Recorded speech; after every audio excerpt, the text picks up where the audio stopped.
Yeah, we're actually starting the show. Welcome to the lighter side of the dark side. It's your weekly freak show here on Renegade Radio and Spotify, Stitcher, iHeartRadio, all of your sponsors. I'm Dark Mark, the goth comedian. This is a Dark Mark show, and I'm joined by, as always, my lovely co-host, everybody's favorite horror writer, Nicole. Nicole Six. Hi guys, I got a new dress. More goth. Oh yeah, very very busty, showing off the. Right? I like it a lot. Was that the dress you were telling me about yesterday? Yes, so I shop at Target. Don't tell anyone. Anyway, but Target had this great dress for $15. And I'm like, that looks like it would fit my figure perfect. So I bought that the other day. And did it fit your figure perfect? Well, I mean, come on. Well, you know, Nicole, we could talk about your tits all show, but we've got a guest here, and he was already keep going. No, he was already going as I was trying to start the show. He is a food blogger. He's got a YouTube channel. He does all sorts of things. Very interesting guy. He's coming live from his burger cave. Some guys have man caves. He has a burger cave. Yes. It's the Wolfman. What up? Should I howl? Would I make it official? Howl. I was gonna howl myself. Howl! Howl! Now it's official. We can start the show, and I won't interrupt. Yes. Is that the first time you've howled at the Wolfman, Nicole? Actually, I think it might be. That was probably the first time I've howled. I've heard him howl before. As have I. Yeah. But I have a howling problem. Welcome to the show, Wolfman. I'm excited to be here. All sorts of things to talk about. First, we're going to get to our sponsors really quick. You've got your IPA, drink up. You're an energetic guy. I got to keep up with you. So I have my favorite energy drink, Raze energy drink, R-A-Z-E. This is the best. I've tried them all. Like you with food, I've tried every one of these energy drinks. They used to have one called Raw Dog and had horny goat weed in it. I tried that. Steven Seagal had an energy drink. I tried that. Red Bull, Rockstar, Monster. I've tried them all. This Raze energy drink is the best. This is Galaxy Burst. I'm going to have to use my coupon code for 50% off and get a new case soon, but this is delicious. This kind of tastes like Fruit Loops. It's very sweet, very... It sounds like it would mix good with vodka or something. Delicious. Oh, this mix is great with vodka. I've done that. Yes, I've done that. You're like... What's great about the energy drinks and alcohol is that you're wide awake, so you can actually see the urine trickle down your leg and the vomit projectile out of your mouth. Yeah, it's wonderful. But yeah, no, this used to call it the poor man's Coke. Exactly. The vodka and Red Bull, that was the old school poor man's Coke. Yeah. Yeah, but don't use Red Bull. Use this because the great thing about Raze, 0 calories, 0 carbs, 0 crash. And we're also sponsored by Audible. Yay! If you're into food, if you're into Wolfman, they got you covered. Let me tell you something. I was looking up some books. They have Anthony Bourdain's books. They have a book about the Food Network from scratch, inside the Food Network, 15 hours and 46 minutes. You can get that free if you go to audibletrial.com/DMS. Audibletrial.com/DMS. You get any book you want. You get access to hundreds of Audible originals, and you get a 30-day trial at Audible. But not only that, it's not just they have food books, they have the bestsellers. I put Wolfman in the search right away. Bend Me Over Wolfman, a reluctant first anal fantasy erotica. Anal fantasy? And the man. I've heard of those. Yes. Violated by monsters, the Wolfman frats. Yes. Wow. They've got some Marvel stuff that was written by Marv Wolfman. A Nurse for the Wolfman by... Yeah. Oh, and in the Monsters Made Me Gay erotica, Wolfman Gangbang, and interestingly, they have Curse of the Wolfman, which is a 3D horror-fi production. So I don't know how they do it in 3D, but that sounds good. You can get any of those or any book you want if you go to audibletrial.com/DMS, and you get access to all the Audible originals and a 30-day trial. You can't lose. And one more sponsor real quick. Wolfman, I don't know if you've done a show on this, but if you have not, you need to go to Doomy's Home Cooking. Are you aware of Doomy's Home Cooking? I do. I love Doomy's. Oh, okay. Did you do a show on them? I went there a while back, and then I actually did a little interview courtesy of Nicole. So Phil is actually an amazing dude and DJ. And yes, they're Big Mac and animal fries. I give Doomies, love Doomies, absolutely love them. As you can see, Nicole, I did not cross-reference Wolfman and Doomies I'm cooking in my search. But yeah, Phil's been on the show. Phil's great. He's a genius, culinary genius. And you eat meat. You're in a burger cave. They have everything. The Big Mac on the secret menu, as you said, the fun fries. No. Last time I was there, I had a vegan shrimp po' boy. Yeah, they're amazing, and they had good beer. They got Arrogant Bastard there, which I really like. So they're like just awesome in my book. And also Phil makes his own cheese. That's actually his own recipe, and I've been telling him he needs to sell that. And that's the crossover. Put his cheese on a burger. Now you're talking, man. So did he tell you what's in it, or he didn't? He kept the secret for it from you. Yeah, he didn't really go into it. And I'm like he explained. I'm sure he kept the secret. Like if I was Phil, I'd keep the secret. Yeah, even if he told me, I don't think I would feel comfortable repeating it. You know, the ranch dressing is a closely guarded secret. The cheese, because Nicole had the nachos last time, and the cheese was like dairy cheese. The cheese tastes just like nacho cheese. Like I don't know how he does it, but it tastes just like nacho cheese. Yes. No, and I'm a big fan too, because he was doing this before it was trendy, and he was doing it before the plant-based, before Impossible Burger. That dude was doing it and doing it better before any of those people. And that's why I give him credit, man. He's the man, dude. He's the man. And it's still better. The nachos, LA Weekly says one of the 10 best nachos in LA, the only one without meat. They have the Doomies Next Max or just regular Doomies. You can't lose. 1253 Vine Street if you're in Los Angeles. If you're in Toronto, Canada, they have a store, and they have one in Culver City as well. Doomies Home Cooking, Doomies. And you're from the goth scene, so you must love the decor like I do. Very. Yeah. I didn't realize he was a goth DJ. His whole story was, when I interviewed him, was phenomenal. Like he's not vegan. He was doing this because he was cooking food, and a lot of his friends weren't eating it. And they're like, "What do you eat?" And then not only did he make it, but he perfected it. You know what I mean? That's the best, dude. Like, I didn't even know he was a sponsor, so I sound like I'm. No, it's great. It's great. Sponsor, but dude, he's one of my faves. Like, I really do like it. No, it's great. The whole when he was on the air, he told us how he was always dating vegetarian and vegan women, going to shitty restaurants, and then he started one of his own. Yeah, and it's still to this day one of the best. So right, I agree. So Wolfman's in his burger cave. Now vegan burger cave, since you're talking Doomies. Well, I got to start with your beard, because that's where I think we have to start. How long did that take to grow, and what was it like in between? Because as you can see, my beard is a shambles. I don't have the care that you do. I don't have my way with a trimmer like you do. That's not like a hair extension, is it? Oh no, it's fake, dude. No, I'm kidding. I'm totally kidding. It's totally real. It's always been real. I might put a little like different things in there, but so the story is I started it from scratch in 1998. Okay. So you can imagine, so it's like that. So it's older than Nicole. Yes, no. So like, it actually started at a restaurant where I had it just like to here, right? It was just a goatee. And I won't name names because we're actually good friends now, but this lady owned it. She was a little pretentious at times, and just liked things a certain way. And she saw me and basically told me that if I didn't shave the goatee, I was going to be fired. Mm-hmm.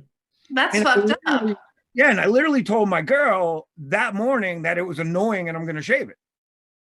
So obviously out of principle, I'm like, it's staying. Like now you're going to have to fire me. We're going to make a big deal about this. So I literally started the goatee because out of spite for that person. And then I started braiding it, blah, blah, blah. I dyed it. It lost. It used to be all the way down to my goodies, so now I kind of keep it by the belly button because it there's stories. You go to the bathroom, you either get my dick or the goatee caught in the zipper. It was very annoying at times, like, so I was like, I got to keep it this way. But I did do the COVID thing where I usually keep it really nice and trim, but I've actually got the full beard going. So the whole beard is about down to here right now. So I'm trying to grow the whole thing out now. Okay. Oh. So, and also if I ever want to get laid, man, I just go like, you will go home with me. You will. He is he's hypnotizing us with his beard for the people on audio. Oh yeah, that's right. Yeah. The back and forth. Yeah, so you have to watch the podcast on video if you wanted to see that amazingness. But Yes. be careful because you might be attracted to me after watching it. Full disclaimer, you know. Well. First off, I have this uncontrollable urge to blow you suddenly. I don't know what happened, but Yes, you do. No, yeah, I don't know. Yeah. and then feed I you a don't know either. cheeseburger afterwards. No, but well, seriously, do women respond to the long beard? Because you always everybody says their own different thing, but I know there was a big beard thing for a while, and now there's a little beard backlash. I'm getting. There is, and during COVID, you got the is it clean or whatever. So I feel like COVID kind of did some beard. The beard struggle was real for a second. So I feel like it's hit or miss, man. Like the girls that love it, and they'll come up to me and flirt with me and touch it and play with it. My favorite was when I used to do a jam night. I dressed as like a reverend and stuff, and all our pictures would be the goatee in like all the cleavage shots. Right. So like it became a thing where all the girls were like, oh, I want to put my goatee, and they would do all this stuff, and it would be like, and that was the pictures were all like that. So in that aspect, it was pretty cool. Instead of signing titties, I always say my goatee got more action than I ever did. You don't call it a flavor saver for nothing. Exactly. Oh yeah, when you're at a strip club, oh man, this thing's. I don't even want to know. Oh. No. Yeah. The old smell my finger. It was like, smell my goatee. Yes, smell the beads. Nicole, this is what you wanted. You knew this was going to happen. Oh, I had no idea we were going to talk about the beard. Like I got a few questions two to ask mental Wolfman patients talking. Now, beard. how did you meet the Wolfman? That's a good question. I think I met him at the Rainbow. Like Okay. I don't want to talk too much about the Rainbow as a former place of employment. I keep my secrets to myself. Right. But I think I met Wolfman at the Rainbow. Okay. Yeah, we met there, and then you did. Someone had a private party upstairs. And Okay, was it the Kesha party or? It was a birthday party.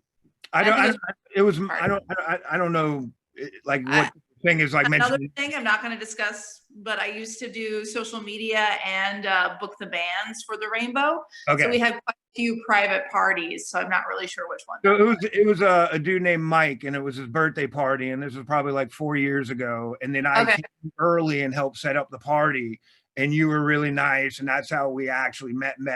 Oh, thanks. Then, that means you got me when I wasn't stressed, because some people think I'm a bitch. No, you were. I mean, I can see why people think that because you're focused. Focus is the right word. Exactly. Yeah, like you were focused. What I'm doing. Yeah, but I'm in the entertainment and the restaurant business, so I realize when you see people like that, you don't mess with them. And people like to do that when they know you're like got to get to A to Z. They're all like, "Oh, can I get more ranch, or can I get this, or hey?" Well, again, I don't want to talk badly about the Rainbow, but I will say this: people who go to the Rainbow are unusually entitled, typically.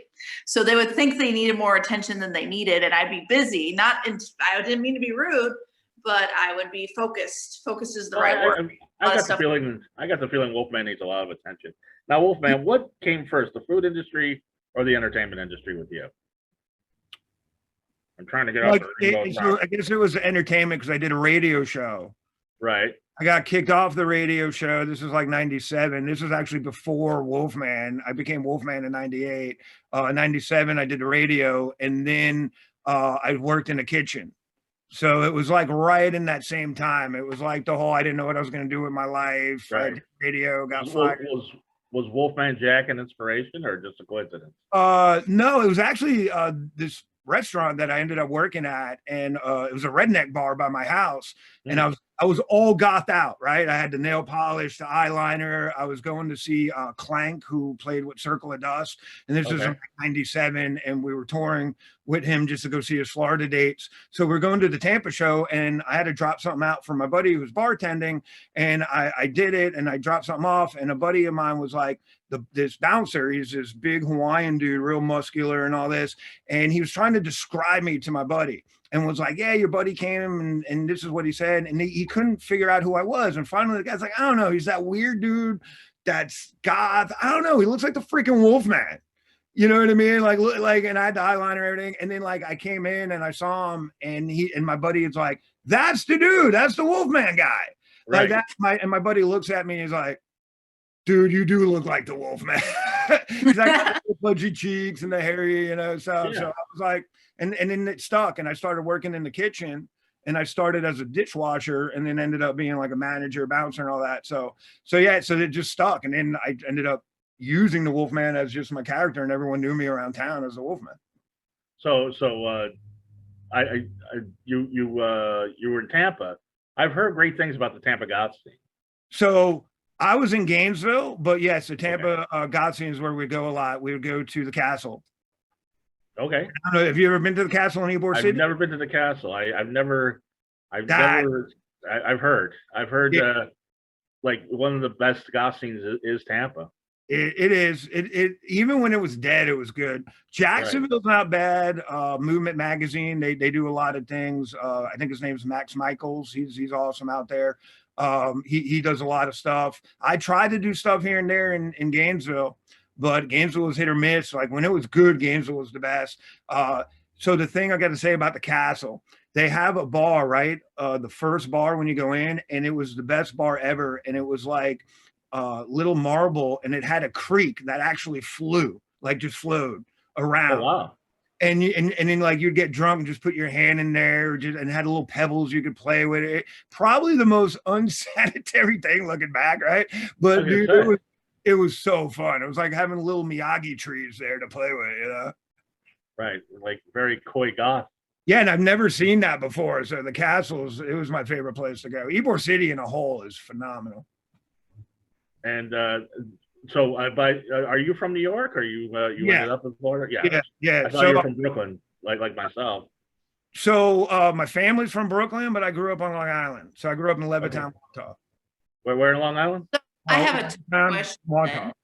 Oh, okay. Go ahead. I have a tough question then. Okay. What is better, our burgers or the burgers on the East Coast?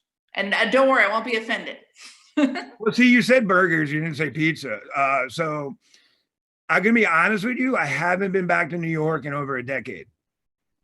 So for me to compare it is really hard, but it's hard to say. But I would actually say I like LA. All my New Yorker friends, I'm gonna get a bunch of emails from the kids I went to high school. But I've said this before. I like the LA style a little bit better. And the reason is because it's a lot of fusion, and the burgers I get out here, they'll use like prime rib. They'll do like, they'll use some really good quality ingredients. Grass-fed beef. Yeah. And the other thing out here is in New York, it's almost like business, you don't serve, I want to say this carefully, you don't serve anything that's not quality, but you're definitely cost effective on what you're serving and your portion and everything. Out here, they pretty much hold a standard where, man, if they say it's grass fed, I believe them. Where in New York, man, I'm a New Yorker, and I'm like, yeah, sure it is. Hey, sure it's grass along the way. Like, I guess I have no trust when it comes to New York, and I guess that's just because I grew up there. So I'm just like, yeah, sure it's organic. Let me see the receipt. You know what I mean? But out here, I feel like 2 Yelp reviews, and the restaurant would be under. Now, pizza on the other hand. I mean, it's funny because even when I come pizza out here, it's like I love the East Coast style. So even when I say, "What's your favorite pizza?" It's all East Coast style pizzerias, Right. And so what is East Coast style to you? Thin crust, not a lot of dough. Hand tossed, real thin. So, pizza recommendation. I don't know if you've tried this. Either of you guys, let me know. But I recently had the gluten-free pizza at Elbow Room. I had sausage and meatball. And that shit was fucking fire. Like, it's thin crust because it's gluten-free, and it's really tasty. And I recommend that. Like, that was the last pizza I had, and it was so good. And the cheese they put on it, so good. I love the Elbow Room. We actually did a recon with my producer today for the show we're working on. And the Elbow Room is, I have it written for the 3rd episode. And so we actually went there. They weren't open, but we went there and I just showed them the place. And I love Cahuenga. That whole strip is awesome. The Cahuenga Triangle, yeah. Yes, I absolutely love it. So the Elbow Room, I love their pizza. My little trick here, they have a shrimp scampi pizza they used to offer, and it's like 38, $40, but it's literally shrimp scampi that they make up and saute, and then they put it on the pizza, and it's a special recipe. And man, they'll still make it for you if you ask. But it is the best pizza I've probably had out here, and it's sad. I guess they told me they took it off the menu because the price and people weren't ordering it. But every time I go there, I'm always like, I go to people, I'm like, will you eat a $40 pizza with me? Because I'll buy it. It's that good. That's what I'm thinking. I'm thinking the next time I go, I'll be like, let's all share this pizza. I want to try a shrimp scampi pizza. Yeah, and I'm thinking Wolfman's buying the pizza. I'll buy it for us. How's that? Okay. No, I won't. Right. I've suddenly got an urge to blow you and give you money for pizza. But anyway, so I'm getting blowjobs and pizza all day. what else does a man need? That's it, man. But so you were, but I can see you on the radio though. I mean, you got that. I envy your voice. I wish I had one of them voices like that, one of them DJ voices like you do, and I don't. Yeah. I mean, I can affect it, but I can't do it full time. That's your real voice. Yeah. It's the Wolfman Jack in me. Well, I mean, it does have a Wolfman sort of tinge to it. I've got that's your real voice. That's some whiskey drinking in the past, I'm assuming, and maybe a little weed here and there. I don't know. Little weed, little this, little that. Yeah. Well, speaking of weed, so this leads into how you got into, your food reviews. Yeah. Because I had the munchies. That's stereotyping, Mark. I'm just. Is that the case, or is it something else? No, I mean, to be honest with you, I got into the food with that place that gave me my nickname. We were making all these items, off duty, or whatever, off menu, off. Right. Like you'd be off work and you'd be like, hey, let me come in, and you want to get free food, and the cook's like, you can eat, but I ain't cooking it for you, because it's your boy, It's like, you want free food, you're cooking that shit yourself, So you'd literally go in when they're busy and make this crazy meal for yourself, and I would make these crazy meals and eat it at the bar, and then people would come up to me and be like, what's that? And then at one point I made something called the Wolfman Beast Burger. And it was basically, I would go buy Eggos and I'd make a double cheeseburger with maple bacon and put it on Eggos. Wow, that sounds delicious. Yeah, it's so good. And we ended up selling them at a place called Backstage Lounge. Every Sunday we did a jam night. And then he let me in the kitchen and he made me come up with my own menu items, which was very dangerous because he had a 10-inch hot dog and I called it the Reverend's 10-inch. Mm-hmm. I was dressed as a reverend, so like people would order it, and the whole gimmick was, "Would you like the Reverend's 10-inch in your mouth tonight?" And like it became a thing. Like I know it was a little perverted and weird, but it became a thing. People liked it, and they would be like, "Hey, I want the Reverend's 10-inch." Yeah. I'm waiting for Nicole to comment on this, but it's not happening. I have nothing to say. You don't have a comment on Wolfman's 10-inch? God. No, but that's how the Cobb salad. Really, only 8-inch. I called it 10. Okay. That's how the Cobb salad was invented. Like they had just a bunch of stuff left over and threw it in the salad, and there you go. Exactly. So that's you were a cook. So you were a cook, and you came up with all these crazy things. Yeah, and it was really just kind of being high. So I did a music show called UDTV, and it was called Underground Downtown. So we would like interview bands and all that. Within that show, we took that philosophy and we did something called Munchie Madness. Mm-hmm. And there's a lot of people doing Munchie Madness, but even back in the day, I had it copyrighted and all that. But like, you can even look it up. We were doing it in like 2000 or whatever. But those were my first ones. And the funny thing about it was my grandmother just passed away at the time. And so I got all of her wardrobe and I'm cleaning out her stuff. And she really inspired me for a lot of cooking. She was like old school German cook. And she did like all the schnitzel and the goulash and all that. So I was like, I want to do the stoner cooking show, within this TV show. So I ended up doing it, and I would wear one of her dresses every time I did it. So it wasn't like super cross-dressing, but it was like some of them you couldn't even tell. It was Miss Doubtfire. Yeah. But some of it's so old lady, it almost looked like Lance Armstrong. You know what I mean? And like bikers, because some of it was spandexy. It was weird. So some of it, people didn't even know it was like women's clothes. But then I would wear the dress or whatever. And people, it was in Florida, so it was a little controversial because people were like, why are you dressing in drag, blah, blah, blah. And I'd be like, no. And I'd tell the story like, no, this is me paying homage to my grandma. This is my grandma's clothes. I learned my cooking from her. So even my parents saw it one day and they're like, yeah, I don't think your grandma would appreciate your pant tribute like that. So I don't think everyone liked it, but that's what started it. And then when the pandemic hit, I'm like, man, I'm doing Wolfman's Food Hunt, and I'm not wearing any dresses, unfortunately. But I did decide where I was like, I'm gonna bring it back. Damn it! But maybe who knows? I was gonna say. I don't know. We'll see. Who knows? But you know what this is? I gotta cut in on this. This is what happened when the wolf dressed up as grandma in Little Red Riding Hood. That's it. That's exactly what it was. So somebody's got to play Little Red Riding Hood. Somebody's got to play Little Red Riding Hood. We got to have a picnic basket. Yes. The wolf was dressed up as yes. There you go, Nicole. Way to work a literary reference into the show. That's what she gets paid the big bucks for. Now I'm watching your YouTube videos. Obviously, I missed the one on Doobie's Home Cooking, but it seems to me that if things get on your beard, they get rated higher.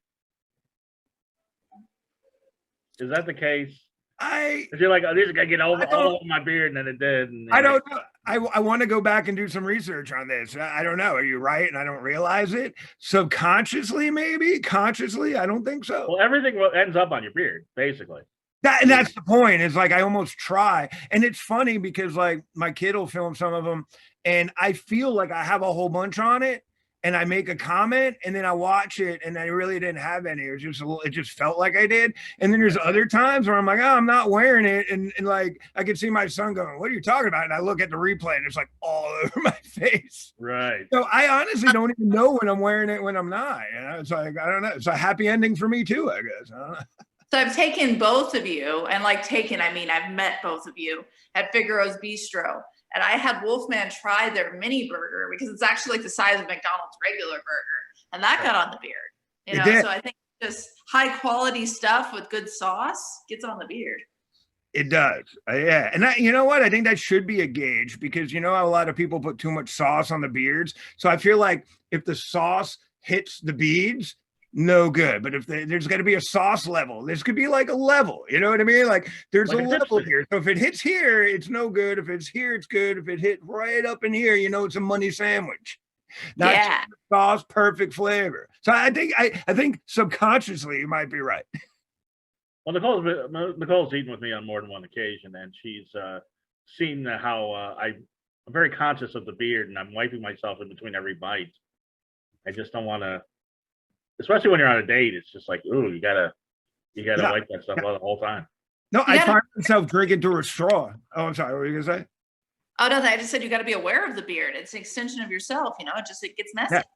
When you drink, it's the worst because, like, even drinking here, if you notice this whole podcast, I'm always having to do this. Is because it's like Niagara Falls. You know, you drink here and you don't realize it, but it gets all caught up in the beard.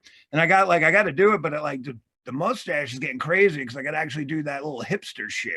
And when that wouldn't quite be Wolfman though. No, that's what I'm saying. It's actually annoying. I don't know. Like, what do you think? Should I actually trim it? Because I'm thinking maybe I go back to the trim days. I don't know. I can't tell. Nicole, you tell me. I can't trim worth of shit. So I like it the way it is. I think it suits you as a person. Like I think it's a part of your aesthetic at this point. Should he handlebar too, or no? Time, don't let society tell you how to look. If you want to shave it a little bit down, shave it a little bit down. Should he handlebar too, or no? Yeah, how douchey is douchey? Like, yeah, how douchey is douchey? Like, would that be douchey? Is this too douchey? Like, I can't tell. It's hard. I need a Nicole makeover. I'll have little handlebars and a grandma sundress before I know it. Honestly, for you, I think I like the beard the way it is. Like, I think it's just it fits you. You know, it fits your. It's very wolfy. I'm keeping it then. Now, speaking of hipster, where is the best avocado toast in town? Can I be honest with you? I don't think I've ever had avocado toast in my life. Really? Okay, yeah. That's the one thing I've noticed on your show is that this is my question to you based on that, and we're going to go into some of your favorite restaurants or favorite experiences. But how do you keep that Slim Waistline? Because it seems like you eat like I do, except I look like this and you look like that. All right. I'll give you two big things because I get this question a lot. I get two big things.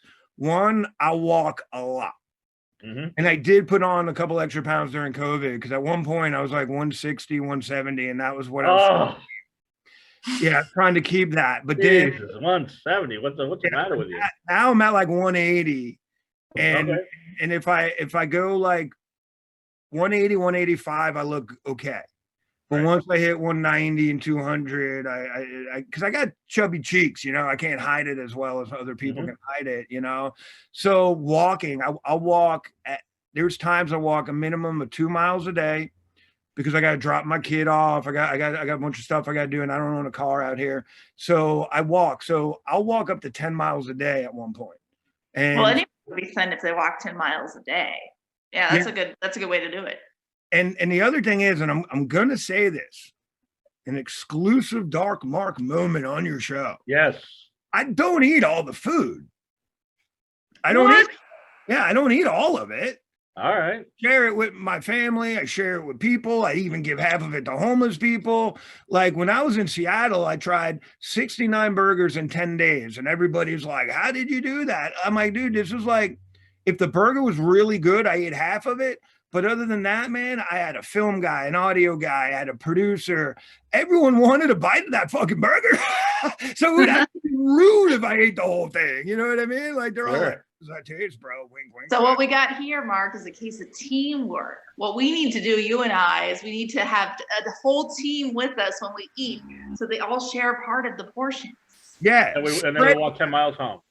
And then we'll walk 10 miles home. I'm down if you are.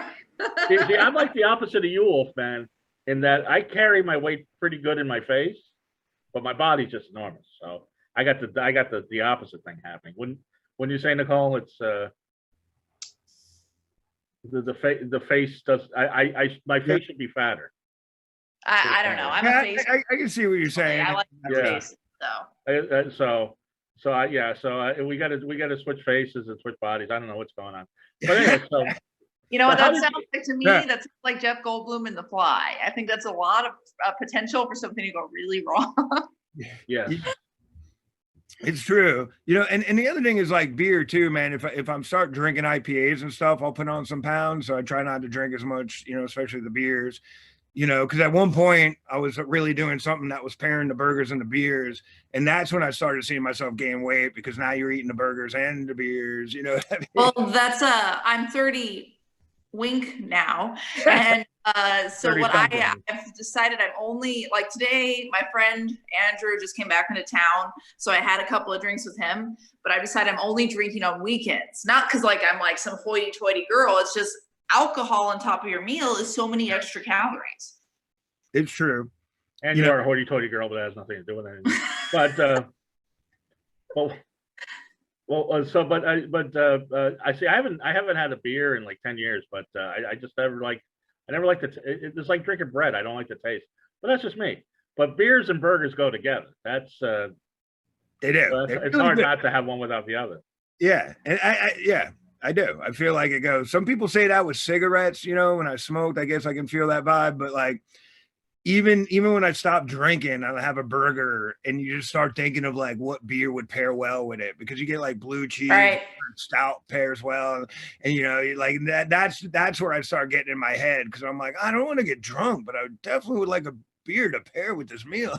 You know what I mean? Very gourmet. It's like what wine goes with this meal. But in the Wolfman, in your world, you're eating burgers and pizza and food trucks and comfort food, so. It is a lot of comfort food. I've been trying to get out. The beauty is people have been introducing me to stuff.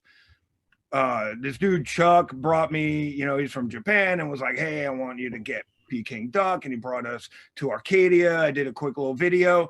The place in Arcadia actually saw the video, hit him up, I guess, when he was there, and was like, hey, we love the video. You need to come back and we can show you how we actually do it up the big, the good way.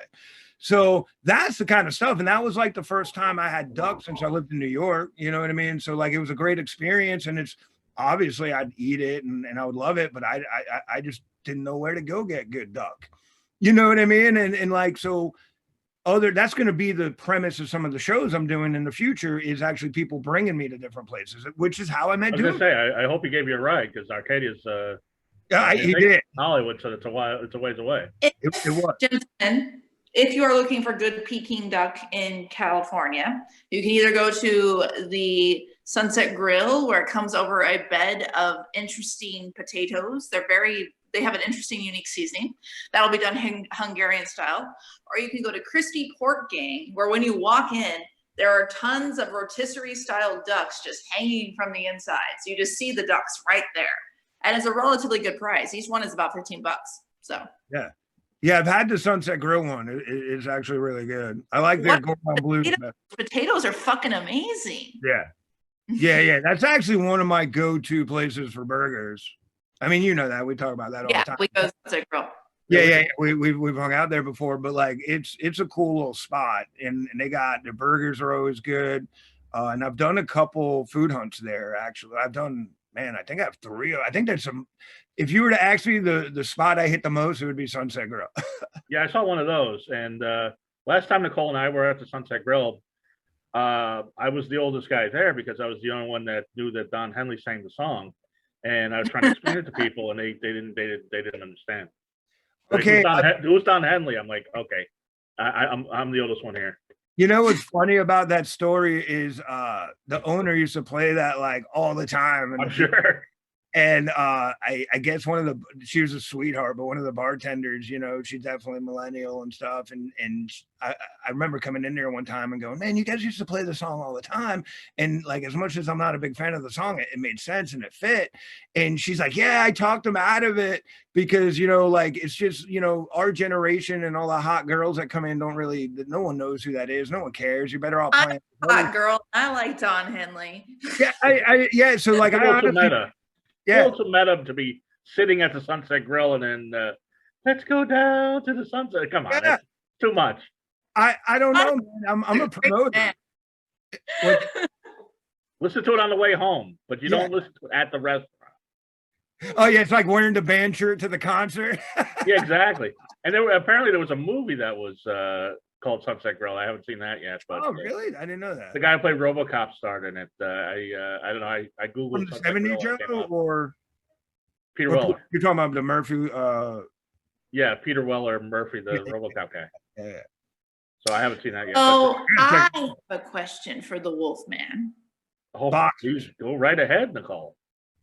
Wolfman, you've been on a couple of reality TV shows. Would you like to tell us about those? What? Is that really a question? Yeah. Or is that just a statement? I don't know. You want to tell us what reality shows have you been on, Wolfman? Yeah, I haven't really been on a reality show, have I? On Pawn Stars? Oh, okay. So no, that yes, I did a. Am I allowed to talk about it? I'm sorry. Oh, you're allowed to talk about it. So I did a pilot for a show called Pawn Star. It was called One Stop Pawn Shop. And it was one of those pilots that was 10 years too late. And I literally got the phone call. So it was not a reality show. It was a pilot for something that never got picked up. Oh, okay. I just remember being at Sunset Grill. That's why I thought about this. Yeah. No. It was like I played a pawn shop owner, and it was like, you know, it was their version of that show that never got picked up. So it wasn't the Pawn Stars in Vegas. What's that? It wasn't the Pawn Stars in Vegas. No. It was a shitty pilot that you can actually see on my YouTube channel if you want to watch it. Oh, I can't wait. But it was fun, and there was so the good news about that though is that one of the dudes that helped me or that produced it is actually the dude producing my new Wolfman's Food Hunt show. Right. So, and then the guy that was representing two of the actors or something, I'm not sure what he was doing there, but he's actually my new PR guy. Right. And that happened like 3 years ago, and I'm actually working with a bunch of those people. So a lot of good shit happened, but it was one. Yeah, I knew that. I'm sorry I brought it up. I just no, it's all good. Yeah, like no, but it wasn't like it was a positive experience, even though it didn't go to air. Yeah, and it wasn't the pawn shop one, but no, it was amazing actually. But you guys got to watch it. It wasn't that good, but it was fun, you know. I enjoyed it. I thought it was really good. I thought it was already picked up. I think whoever didn't pick that up is stupid.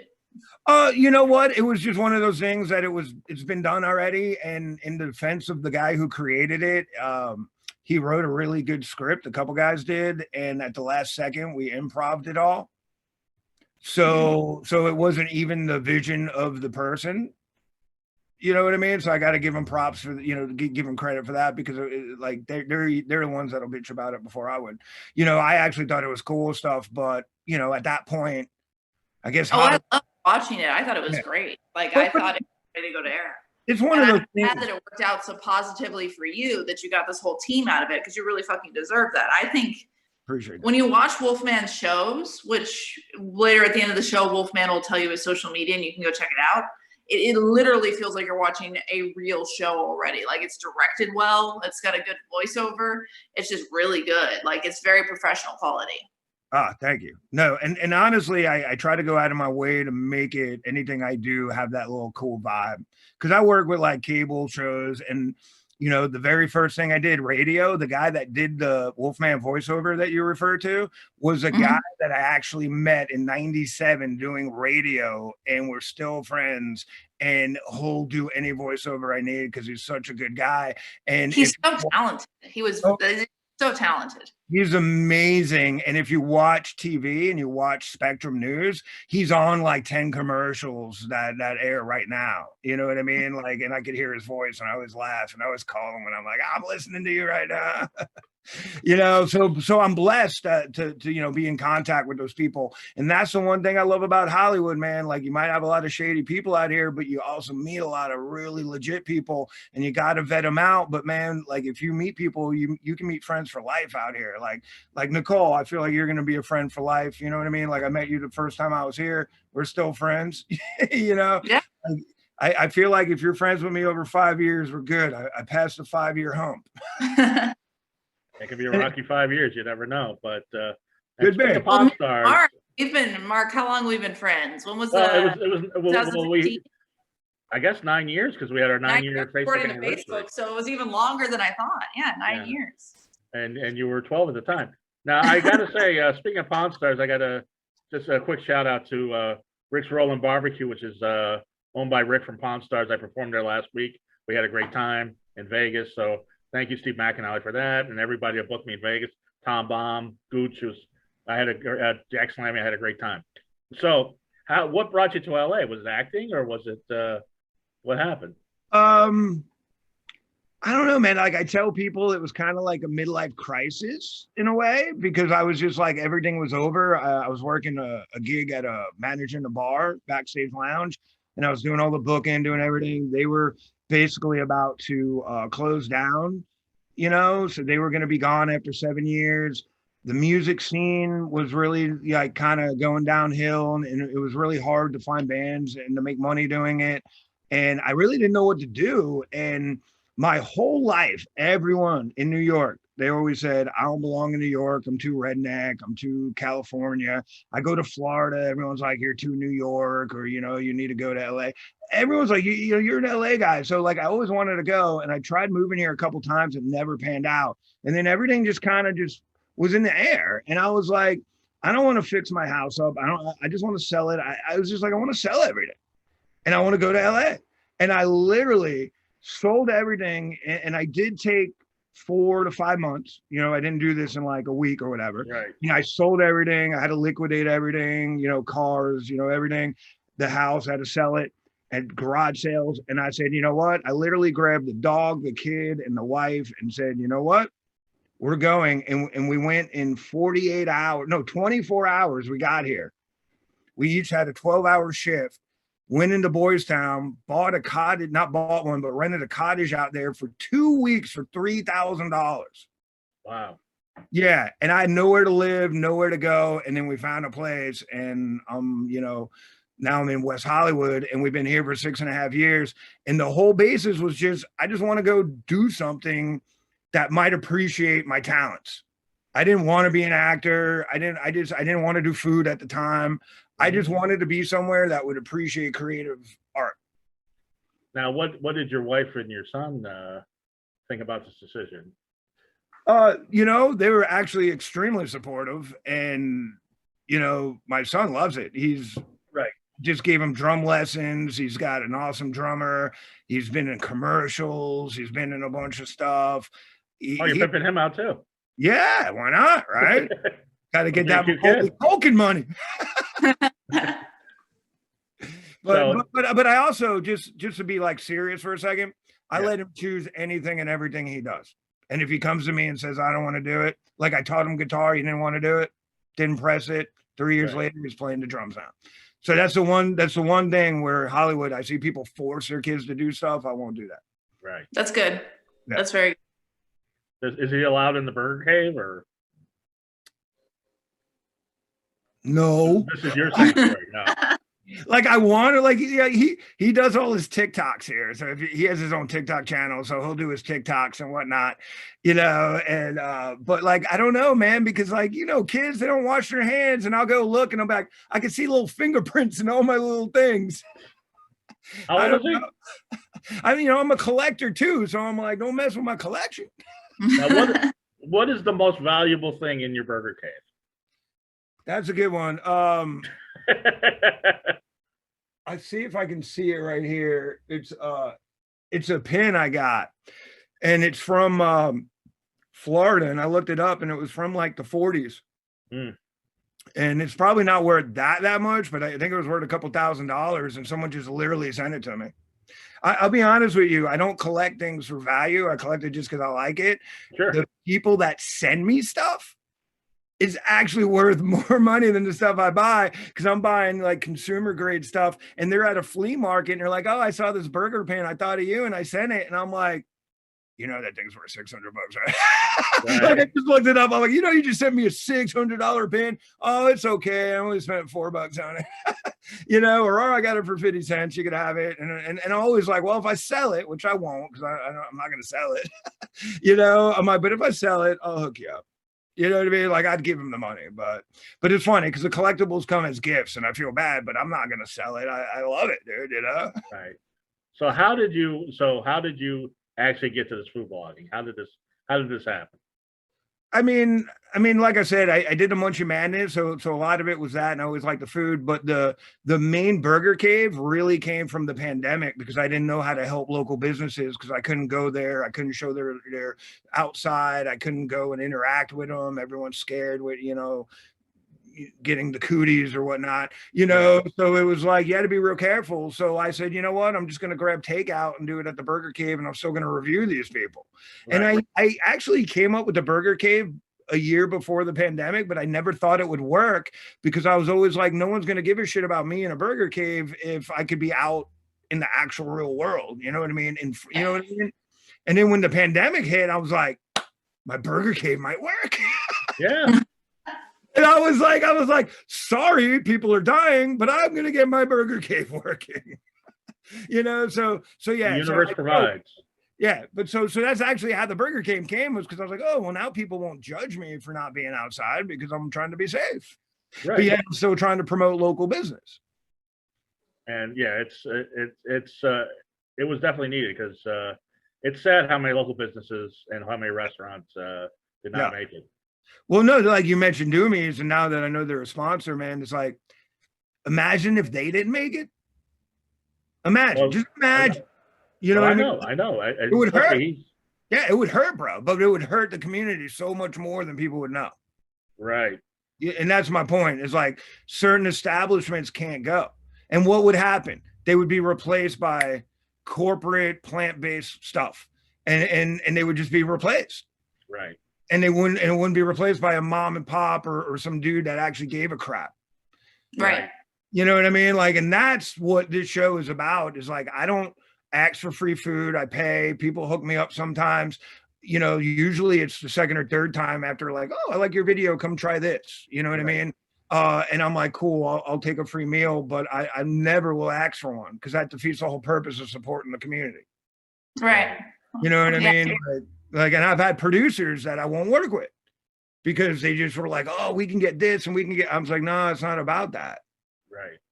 Like, if I'm not giving as much as I'm taking, I'm not going to be cool with that, because at the end of the day, this isn't nonprofit per se, but this is actually supposed to help businesses.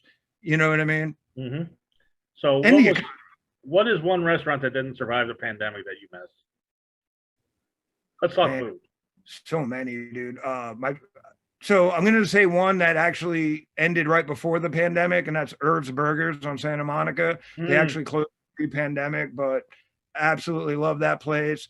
The Dark Room on Melrose Avenue. I love the Dark Room. It was such a good place. Their happy hour is great.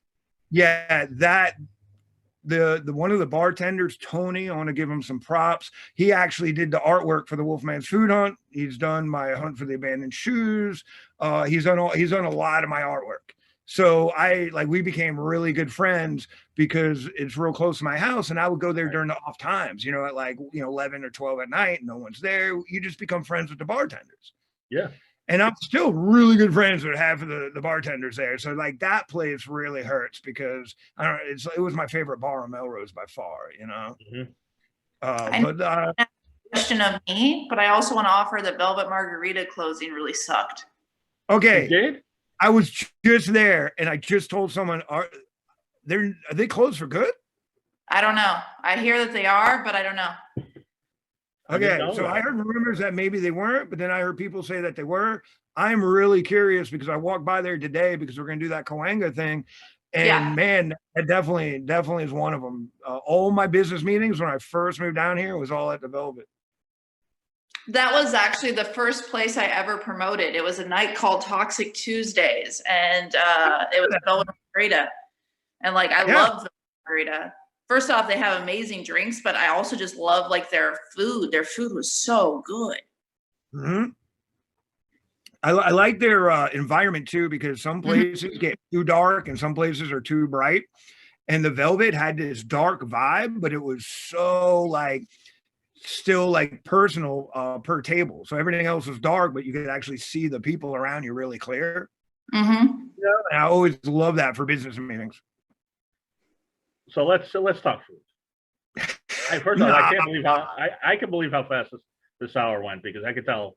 And we're gonna have you back. We're definitely gonna have you back. Hopefully, we'll have a studio next time, but we might do it. We'll see what happens. But if we have the studio, we should all review burgers. Yeah, we're all gonna review burgers, but we'll see what happens anyway. And we'll have to get somebody else. But in your opinion, Wolfman, let's start with burgers because you are a burger man. The best burger in LA is. My favorite was the Bowery, but they're closed. So now I'll go with Cassell's in Koreatown. Cassell's in Koreatown. Yeah. I'm not familiar with Cassell's. Oh, you gotta go. And they have a full bar. It's like an old school diner. I want to try it. Yeah, it's amazing. Every birthday dinner, anyone took me out to a birthday dinner, that's where I went. So that's definitely my favorite place. What's so great about the burger? So they do the mixed beef where they do short rib, prime rib. They'll put a little and they do their own specific grind every day. The breakfast burger is actually hash browns that they fry. The buns are hash browns with a sunny fried egg. So good, man. Yeah, and the beauty is you can get a quarter pound, you can get a half pound. I think they even do smash burgers. You can literally get whatever burger you want there. Nobody does that, and you can get liquor, alcohol. They have amazing shakes, and it's got the old school diner. Oh, and I've been getting into sweets. They got that old New York carousel with the pies going through. Ah, yes. Got 12. Oh my God, dude. You talk about getting fat. Well, how do you if you got hash browns and they're hot, how do you eat the burger? It's I'm trying to. So man, how you do funnel cake?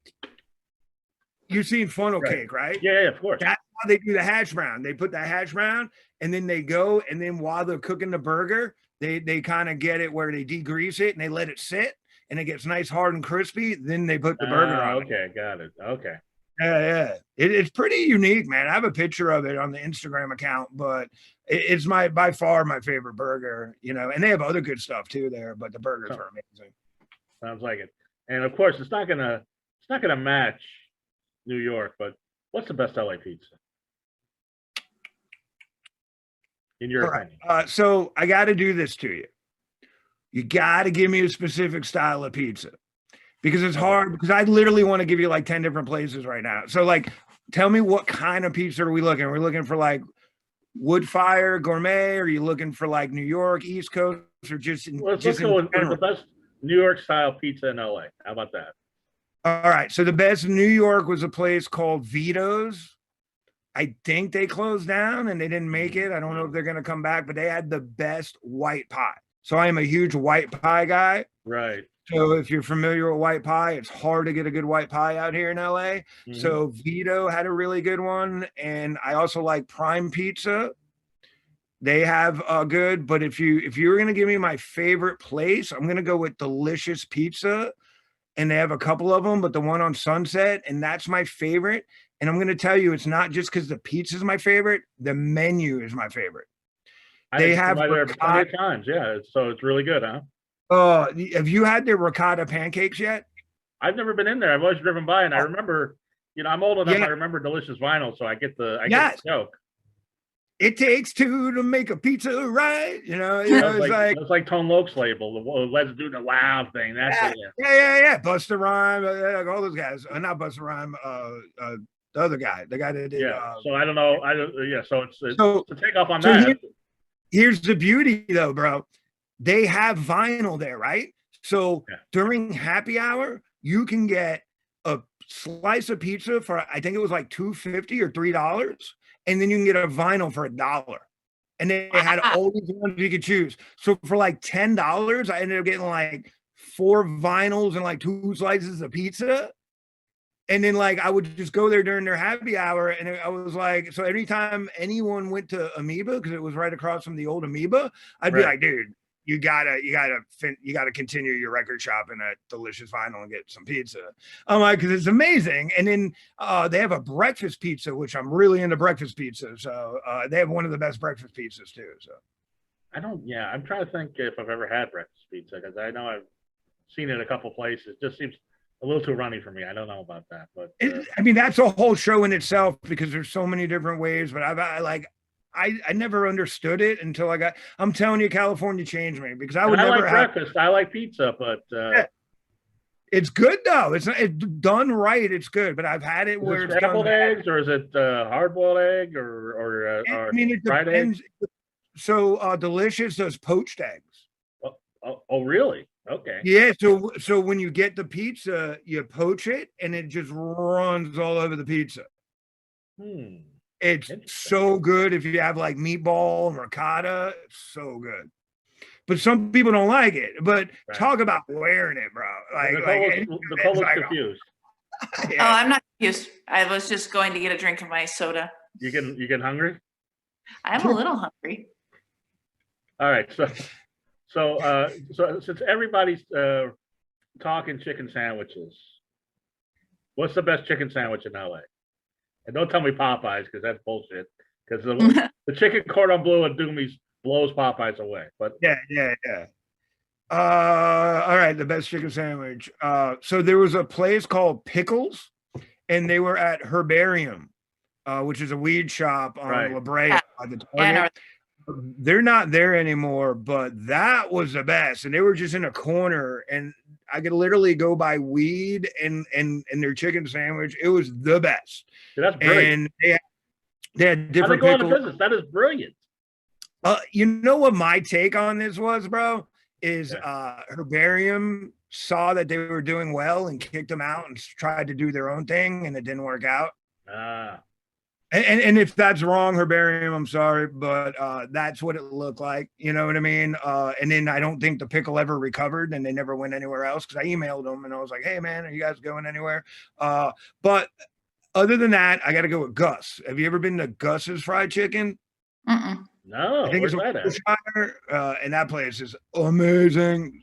And then you got Dave's Hot Chicken too, which they're taking over. And I do like Dave's Hot Chicken, but I'm gonna tell you, I would pick Gus over Dave's if I had the choice. Now, where's Gus's? Where's that? It's on Wilshire. Okay. Yeah, on probably like Wilshire and La Brea area. I'm not sure. I actually found it walking. I just was doing my 10-mile walk. Right. And I saw a line out the door. Yeah, and I was like, I don't know what this is, but people like it. And I look and it said Gus's Fried Chicken.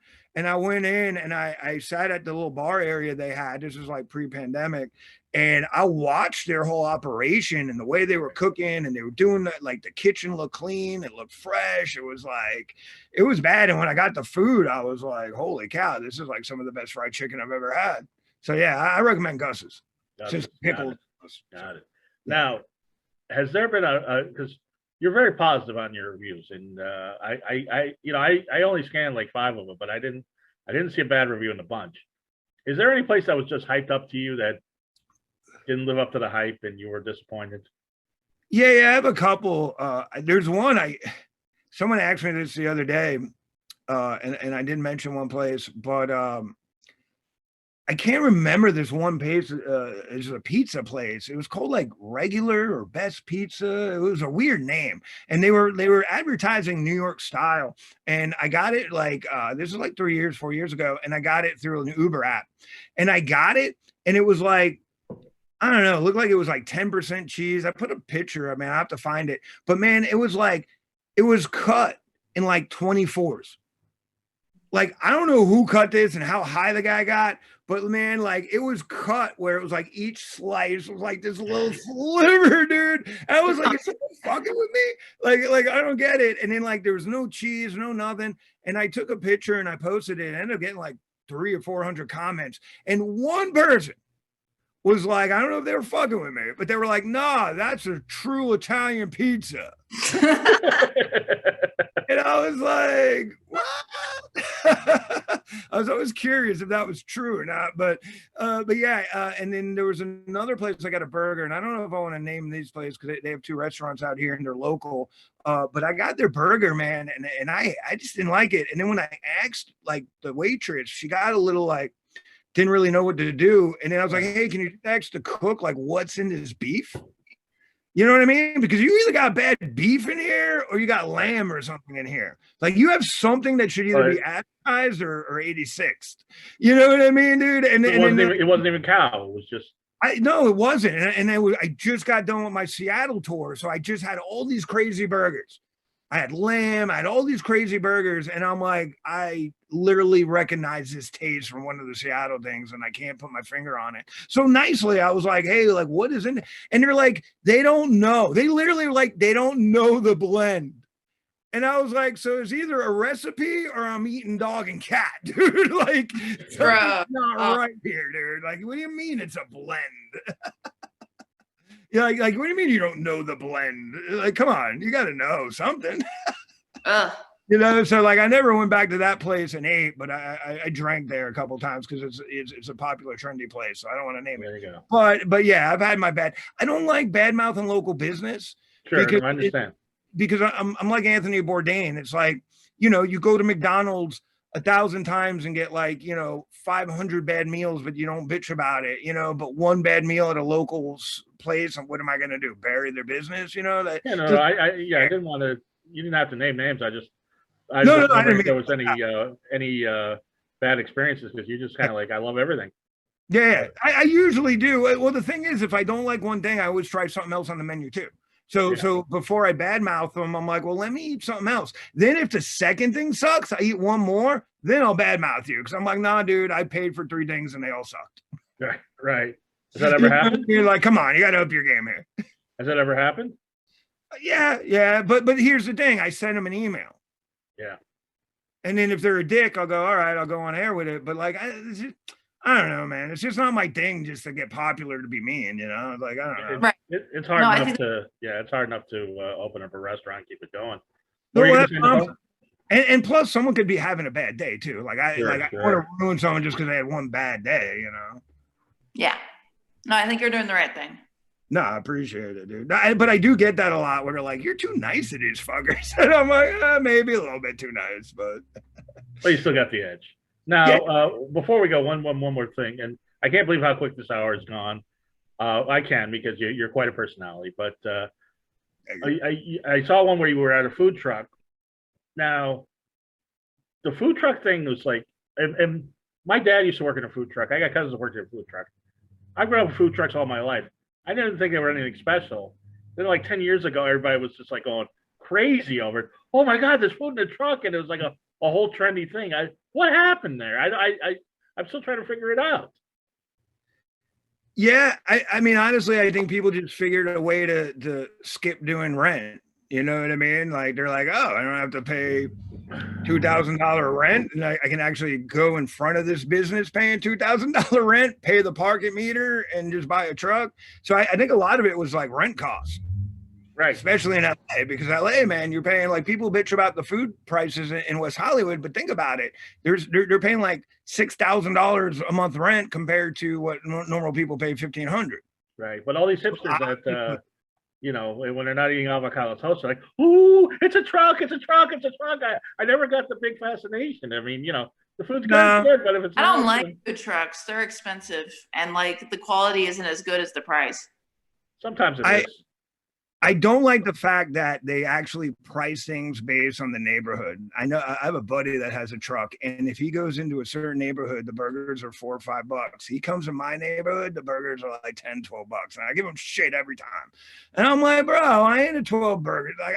Yes, I understand the suit and ties here can afford that, but not everyone can. And I always feel like the one thing I do want to change is I want people to do more local discounts. And they do, like Melrose Avenue, man. You'll get like they'll hook you up if they know you, and they'll be like, oh, dude, check this out. But man, they don't hook up the locals, and locals don't have that money. You know what I mean? Like locals, a lot of the locals don't have that $30, $40 for a meal every day. You know what I mean? Like they're like, we're on a budget just to live out here, especially since the pandemic. It's hard to live Sure. out here, bro. You know? You did when you were at a food truck, and you're like, and it looked great. You're like, oh, it's a shrimp burger and salmon bites and fries. Oh, that was that was yesterday. Yeah. That's my favorite place of all time. That was the Billionaire Burger Boys. The Billionaire Burger Boys. And Nicole, he's like, and great price, $25. I'm like, okay, sure. No, okay. So I'm gonna defend myself on this one because salmon bites, those things for $10, Right. these things were huge. They were Those huge. No, they look great. 15. But trust me, Yeah, I was. and the burger for 15 with fries, both of them came with fries. I don't know. That I was actually surprised. I thought it was gonna be like 35, $40. You're getting a lot of meat for your dollar. I still wouldn't pay it. Yeah, I would. It well, looked yeah. good. It looked good. No. My son says that to me. He's like, when you first moved out here, you were like $6. That's a ripoff. Now I'm like $12. That's pretty good. I've been brainwashed. Yeah. LA has mellowed the Wolfman. Well, Yes. I to cut in, but I actually need to get going soon. I was just about to wrap up the show, Nicole. All right. So, Wolfman, tell us everything you got going on, how people can find you on social media and YouTube. So hit me up at wolfmanpresents.com. Subscribe to the YouTube channel, Wolfman Presents. And if you just type in Wolfman Presents, it'll all pop up. And my big thing right now is Wolfman's Food Hunt. That's the show. We're working on a book, doing the YouTube, but I also have a fetish for abandoned shoes. So I take a lot of pictures of shoes, and I also love street art. And we're actually going to combine food and all those things in the show we're working on. So check it out. And thank you for having me. I enjoyed this problem. a lot. I guess we usually normally we ask our guests what their fetish is, but I think I figured that out. Nicole, tell everybody where you're. Where they can find you. First, I just want to say, Wolfman, you should definitely follow at Wolfman Presents on Instagram. He's fantastic. You'll love the content. I'm at Nicole6 Books on Instagram, and please come find me. I'm working on a script right now. I'm working on a couple of scripts, one with Mark actually, and I'm just getting ready to put out my next book, 13, either at the end of this year or the beginning of next year. So please come follow me. And if you have any questions about how you can grow your social media with organic growth, instead of just buying a bunch of followers who don't do anything, just hit me up, slide in my DMs, and I'll talk to you about it. And I'm Goth Comedian on all social media. Everybody have a wonderfully creepy week. Bye.